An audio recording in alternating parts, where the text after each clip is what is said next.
Thank you all in advance. Okay. Good afternoon, everyone, and on behalf of the Mind Gym, my name is Michael Quinlan. I'd like to welcome you to today's discussion of having a courageous conversation. So, a couple of things. First thing we have to do is define what a courageous conversation is. What stops us or gets in the way of us having these courageous conversations? And most importantly, how do we move on and successfully have them so they're part of our nature and we don't really have to think too much about it. We just have these rules in our head, okay? So, to give you an example, about 3 years ago in my life, I had to have a courageous conversation. I had to have a very serious operation, so I had to figure out how to tell my family I was going to do this. And it was right around the holidays, so I decided to wait until Christmas and New Year's was over. And then I approached each one of them, my son, my daughter, and my wife, individually, and told them what was going to happen. So that, to me, constituted what a courageous conversation was. Now, I will let you know the results of that for a couple of reasons in a little while.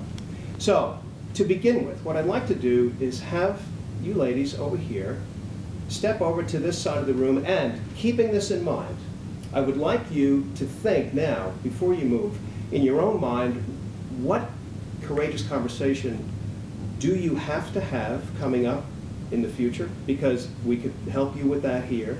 Or if you can't think of one that you will have in the future, think of one you've had in the past. And I'd like you to have a discussion with your counterpart across the table. It's a little far here, so that's why I want you to move. Keeping this in mind, giving a personal experience of a courageous conversation, what made that conversation courageous? And why are they so hard to have? So just share these thoughts with each other over here, and I'll give you about 3 minutes, and we'll go from there. All right. Hey, George, do you have one in mind?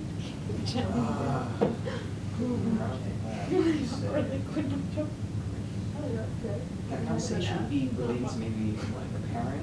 Of course, of course. Anything that you think, following these guidelines, what makes it a little difficult, what makes it tough? As opposed to just, asking somebody for directions, that's not a big deal, right? Yeah. But just, so what makes this difficult? Yeah. Okay. All right, you go first then. So, and this is something that's come up before, but I probably haven't had a conversation successfully. My roommate is not a neatest person, and I'm a neat freak. And she leaves her dishes everywhere. She leaves her stuff like all over her apartment yesterday. I tripped over her boots when I was walking in the shower, and like completely like face planted. So it's uncomfortable because I don't know if being her mom or like didn't tell her what to do, but we did it. Definitely needs to be more responsible, share apartment, and be a little bit on the side. We just had trouble figuring out exactly how to put that without being too. And whenever you're ready, just come back to your seats and figure it out. Okay? Okay, so judging from that conversation, would anyone like to volunteer a personal story that they had or a conversation? Yes. I'll share mine. Mm-hmm. So I live with a roommate, as many of us do in New York City. Mm-hmm. And I am a complete neat freak, and she is the exact opposite. Okay. So she leaves like her dishes in the sink.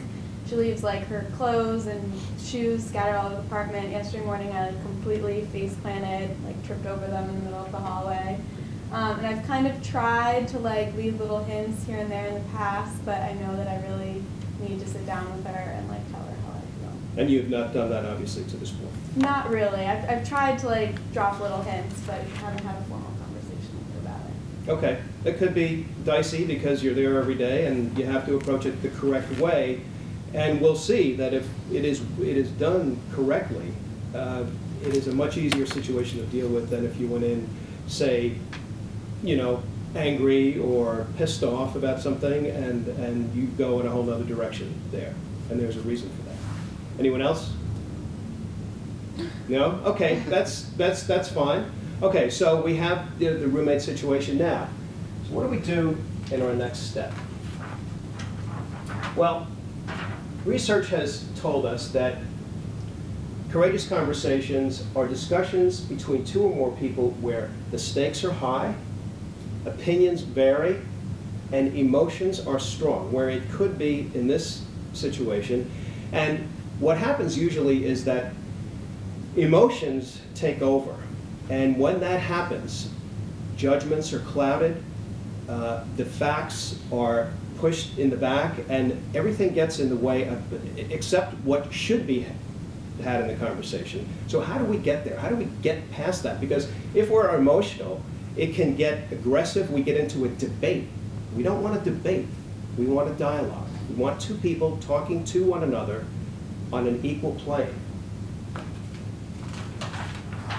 So success, in this case, equals the conversation has to be objective and calm. Okay? Many years ago, there was a man named David Bohm who was part of the Manhattan Project, which was the creator of the atom bomb.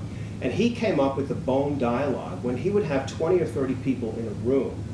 And he would have a freewheeling discussion. There was no hierarchy in this room. There were no positions higher or lower. The ideas were the key. And there was no emotion behind it. It was just a free-flowing idea. And he found this was the most successful way to have these discussions in a closed group. And you had to suspend everything else, your life, what your job title was, all of that.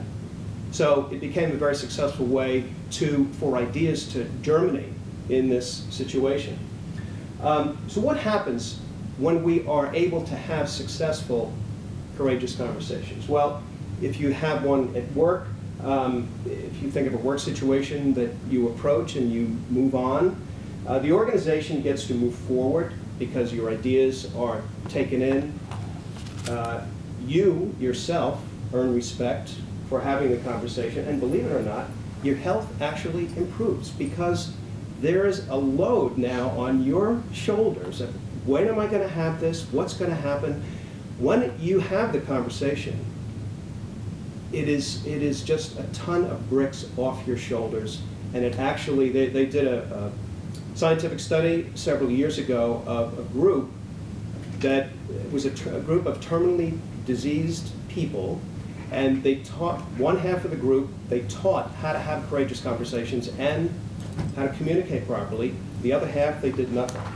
In the half they taught how to communicate courageously and how to communicate effectively, those people lived 30% longer than the people who they did not choose to say anything to. So it's just a way of dealing with it that it has proven to be, scientifically proven to be successful. So what stops us from having these courageous conversations? Okay?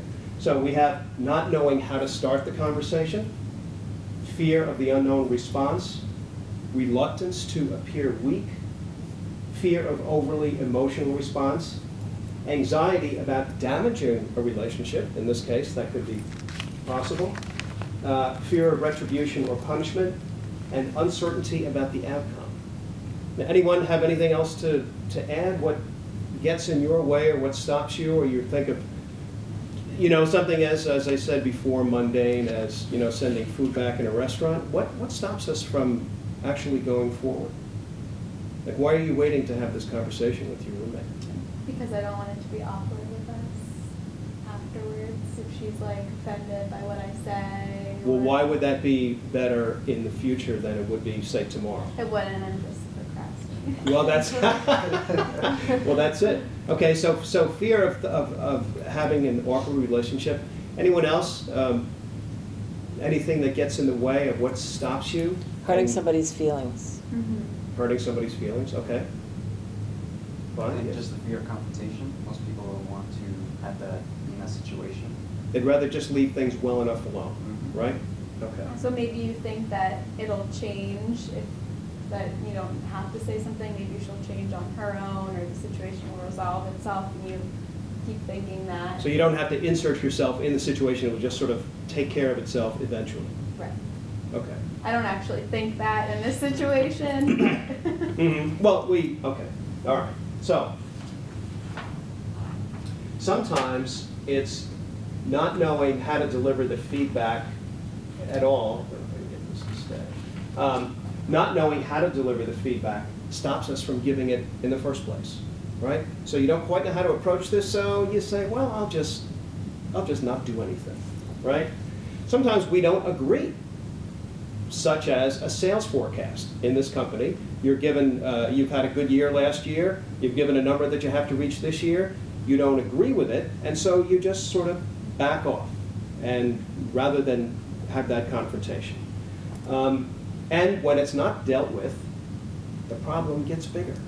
It kind of festers like a sore, you know, it just sort of gets worse and worse until it's dealt with. And a person in the news you might have heard about recently, Lance Armstrong, he let this go 10 years, now look what's happened. It's all come crashing down, his company, the whole deal, all that he's built up over the years in one fell swoop because he did not deal with this right up front 10 years ago. And it built and built and built, and here we are. So here's how this works, is that we have, if you can think of a 4-step process, and what we're talking about here is the preparation of how we get into this, how we prepare ourselves and our speaking dialogue partner, how we're going to do this. So we prepare the time and the place. We pick a time to do this. We tell our story, the second part. The third part, we listen to their story. And the third part, we manage reactions. That's how the whole system works. Now, what do I want to do? What do I want to achieve here? When we're thinking, okay, you want to have this courageous conversation, you have something obviously in mind that you want for yourself, which is pretty easy to do. I mean, anytime you go into any kind of talk or speech, you always sit there as an audience member thinking, what is in this for me? Why am I here? So everybody has that reaction, what's in this for me? If you can take yourself out of your body for a second and think, what would I want the other person to walk away with? That's really what the key is here. Because you all know what you want for yourselves. And it's the same, too, if you're making a presentation. If I'm making a presentation, I want you to walk out of this room with a couple of thoughts in your mind. So my job is to make sure that you walk out of here with those thoughts in mind. That's what I have to do. In having this courageous conversation, if you think of it differently and then you put yourself in the chair of the other person, what would they want to come out of here with? What, or more importantly, what do you want them to come out of here with? Say, no hurt feelings, not stepping on anyone's toes, and yet you want to get your point across, that sort of thing. It's the same if you walk into a room and you're giving a presentation. What makes you nervous is, if you can think of arrows in the room pointing towards you, and you say, oh, what do they think of me? Did I wear the right suit? Is my hair okay? Can they hear what I say? It's all about what they think of you. That's what makes you nervous. If you walk into a room and you have the arrows going the exact opposite way to the audience, then it is sort of you are taken out of the equation. But what's most important is this third thing, which is the idea. You have to get the idea or the objective across to the people here. They don't care who gives it to them, by the way. They don't care. They just want the information. And that's what they're saying, what's in this for me? That's what you're saying. So we have to be mindful of what you want the other person to walk away with. So what I'd like to do is each person please take a sheet here. And if you two ladies would, we'll look at it first. Write down, so thinking before of what courageous conversation is for you, on the left here, the 3 questions on the left under prepare, kind of write down from what you were discussing before, what you would like that to be.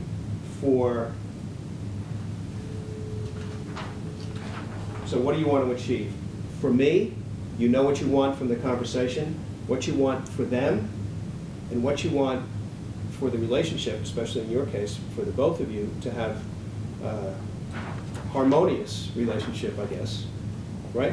Mm-hmm. So, okay, so just write down and take a minute, and then come around and share with your partner where it is we are here.